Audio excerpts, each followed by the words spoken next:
What did you think of the video? I mean, you're the premier audience. You're seeing it for the first time.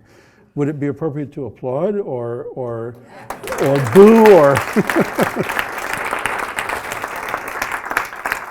No, they spent about 7 hours on Sunday putting this together to try to make as much of the experiential work of public narrative coaching accessible.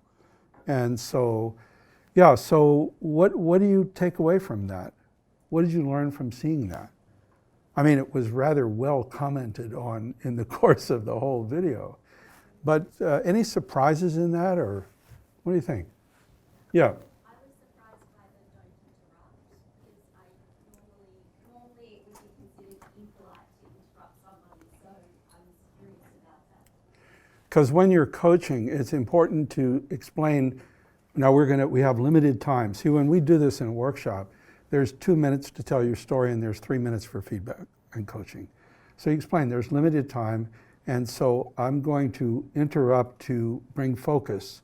It's not meant any disrespect, and it's sort of like setting the ground rules in terms of what to expect.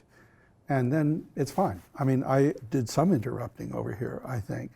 And so it's because when you're trying to coach to 2 minutes, and when you're trying to coach and you have limited time, if you sort of just talk as long as you want, then also we do coaching in groups, and so others won't get a chance for the coaching or the exercise.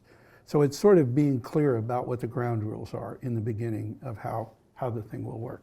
It's a good point. What else? What else did you see in this? Yeah. How easy I think some of the don'ts are.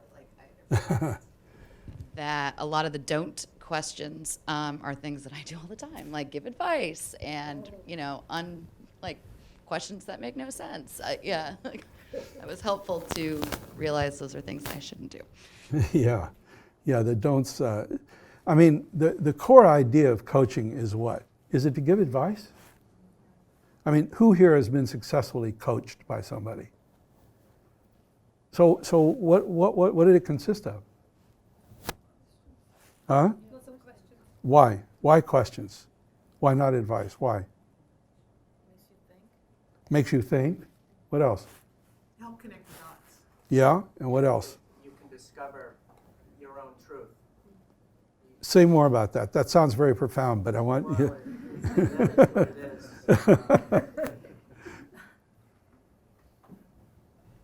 It gets your own experience of what you generate from the question. It's true for you. It's you own it. I didn't get it from you, and Yeah. I didn't get it from Ashley, and Yeah. it's my experience of whatever that is. And so it's ownership, and it's also, if you give somebody advice, you just say, do this, what she was doing there, what are they going to do the next time they have a challenge? You just created a yo-yo. In other words, it's like, going to come back, going to come back. The whole point of coaching is to be developmental. In other words, it's to develop the capacity of the other person. And you don't develop the capacity of the other person by just telling them what to do. You develop their capacity through a process of discovery and of developing the muscles that are developed through inquiry and questioning and paying attention so that they then can do it. Does that make sense? I mean, that's a core thing in coaching. And so learning how to, when we teach coaching by itself, we have an exercise we do where it's just, you have to help somebody with a leadership challenge by only asking questions, no advice allowed. And for some folks, it's like silence for a while. But then you sort of shift your frame from how do I tell this person to how do I enable this person?